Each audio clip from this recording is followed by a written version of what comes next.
Timing can be everything, and especially in Sudbury, we follow the same seasonal trends year after year after year. So when people ask me, is it a good time to buy or is it a good time to sell? I always give them the same answer, and then it's up to you. I'm Tristan Ritchie from Lake City Realty. I make videos to try to help you guys just understand more about real estate in Sudbury. I help people buy and sell in the Sudbury area. I don't do rentals, but if you have any questions about that, or you want to look for a house, or you want to sell your house, let me know. I'd be super happy to help.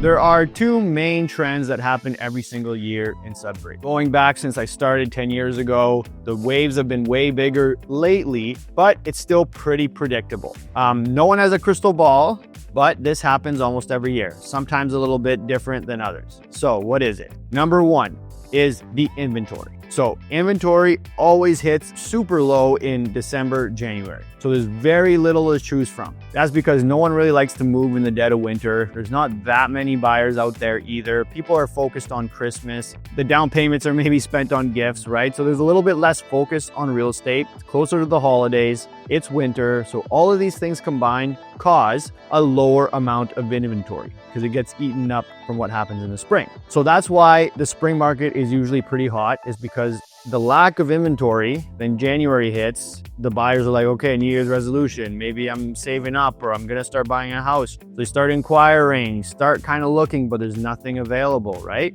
There's also not that much selling. So the buyers start to inquire, and then that's what leads us into spring. In spring, we always get an increase of people that are waiting for the spring to list, but also all the buyers come out of the woodwork. There's a ton of people that are looking to buy. They're getting a head start on it too. So all the listings that are waiting till spring haven't come out yet, but the buyers have started. The buyers will start shopping, start putting offers, and then it kind of slowly starts to build up where the action, the multiple offers, because there's still not that many listings, have picked up and people are waiting for the prices to go up to list their property, right? You can see how it's like the chicken before the egg type of thing. So then the prices start to go up.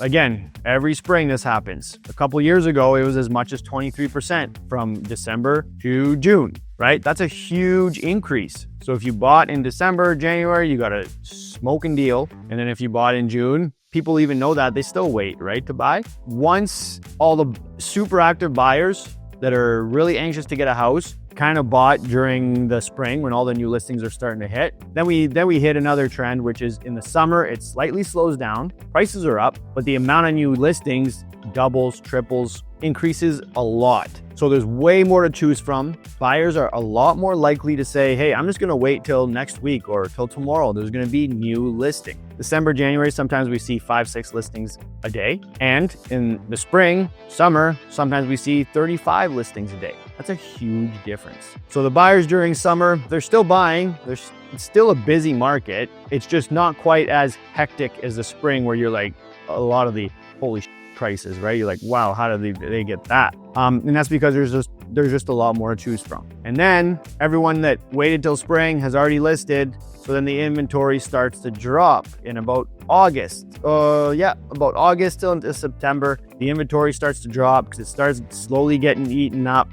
Everyone that waited for the spring is already listed. So it's just people that kind of have to move that are listing. And then the inventory drops and we go head into the same cycle. So that's the inventory part of it, what is offered. On terms of the buyer side, I kind of mentioned it earlier, the spring, all the buyers, maybe it's New Year's resolution, maybe it's just the sun starting to come out. Spring, people get excited. So they start going to open houses, putting in offers, the whole process, right? So the spring is a ton of buyers. Leads into the summer. And then in the winter, it's the best time to buy if you want a deal. So that's what I tell everyone. If you want a deal, the winter is the best time. As much as I say it, there's still barely anyone buying in the winter. So the deal part of it doesn't matter as much, I guess, to some people. If that's the only thing you're looking for, winter. The only problem with that is the inventory is super low. So there's not much to choose from. You might get a deal, but there's not that many options. So it might not be the perfect house, which is often why you get a deal. Those are the trends in the Sudbury real estate. Pretty much bank on and bet on. The swings, I said 23% once. This year was barely a swing into the winter. It kind of stayed a little bit more steady, but still dropped a little bit and then picked up in the spring. Those are two of the trends. There's a lot more things that happen, but if you have any questions about buying and selling, when's the right time, feel free to reach out. Love to give you a price on your home or help you find something out in this crazy market. I'm Tristan Ritchie from Lake City Realty.